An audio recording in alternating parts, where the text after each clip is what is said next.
They are startling to watch, fast, intense, and when airdrops come one after the other for days, you can catch yourself thinking for a moment, maybe this does make a difference in Gaza. Careful with that. Come back down to earth.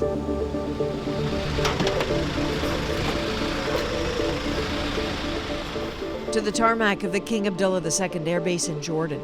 And check this out for perspective. Jordanian C-130s loaded for this day's drop, but just 16 pallets for each plane, and all of it arrived on a single flatbed truck. Along with global partners, Jordan's helped deliver more than 435,000 kilos of aid so far. With Israeli restrictions on what gets in by road, chaos and violence on the ground, these airdrops matter, but they're pricey, inefficient, and precarious. So there are 2 Jordanian planes making the airdrop on this day. They have a very limited window in which they can drop all this aid. They must coordinate the timing precisely with the Israelis. Consider the risks on the ground. There's still rockets coming out of Gaza. There's still airstrikes into Gaza. So they know they have a very short window to do a lot. No doubt you have questions. What's in the boxes? Where's the aid from? No one here is permitted to talk. No time for a briefing, and certainly no time to linger.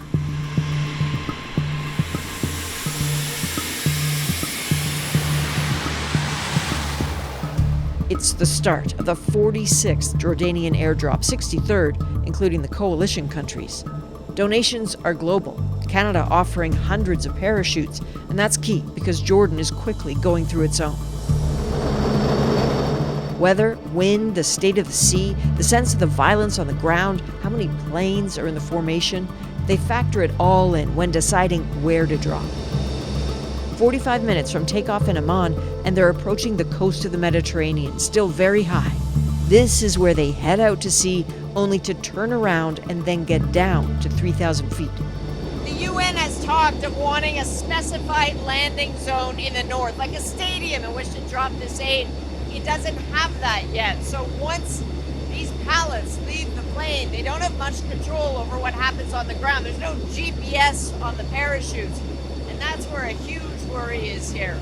What happens when this hits the ground? Worrying what you can see from the air. While looking at the coast, we spotted smoke rising from the ground. It's not a lot, and it's tough to see from this angle. We've circled it. But we later learned what we saw might have been the aftermath of this moment, an airstrike in central Gaza not long before. No wonder these are concerned and serious faces. In the short weeks of these drops, the teams developed a grid pattern for Gaza, and they try to ensure each plane can drop in a certain grid to spread the aid around and safely. Many crews would prefer being as low as 500 feet for precision. You can't do that in an active war zone. Okay, they are minutes away from dropping the aid now. We are just approaching Gaza. The timing of this is incredibly precise. Even at this height, it's clearly shattered. Ruined neighborhoods in the north, crushed buildings, even those standing largely look uninhabitable. Hundreds of thousands fled the north when the war started. Scared now to be in the south, many returned, are cut off from help. That's why they're the ones who need the airdrops the most. And here they go. Time to don the safety gear, to check the parachutes again and load one last crucial time. The bay doors open. Watch carefully. This happens fast. The crew cut the tethers, then shove. 16 pallets gone. But look, right there, one parachute seemingly entangles in another. Soon they're both disengaged, 2 loads appearing to plummet. It's too fast for anyone up here to see if the chutes eventually reopen, but the potential for mishaps terrifies. Within the last few weeks, several children were reportedly killed by these falling aid parcels when their chutes failed. So anxiety is real. Working with local videographers in Gaza, we alert them to the time of the airdrops we're following so they can offer a sense of what is and has been happening on the ground. With some 6 drops this day, they capture what they can, and look at what they see near the south. You can feel the panic.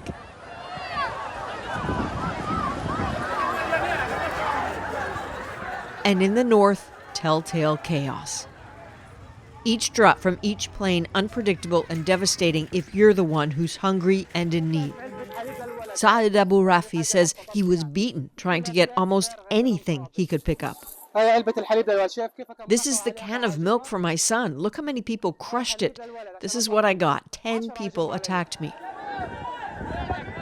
Sometimes gangs or armed groups grab, then sell the aid, leaving the desperate even more so. There's a 1% chance we'll get something, Ramez Abu Amira says. They dropped 10 parachutes. What are 10 parachutes for 1 million people? Fatima Abu Kumsan told the local videographer it hurts to see children watching this. Curse the countries that treat us like dogs running after our food, she says. They know this isn't a solution, so do aid workers. 25 human rights organizations have signed a letter making that point. UNICEF says 1 in 3 kids under the age of 2 in Gaza is acutely malnourished. More supplies delivered urgently by truck are all that can stave off famine, they fear. Until then, this is what help looks like. The C-130 crew, after dropping this day, climb and speed up as soon as they can. They have to get out safely and make room for other planes coming in. And as soon as they're back in Jordan, back on the tarmac, it's back to planning for the next one. Desperate moves in a deeply desperate moment.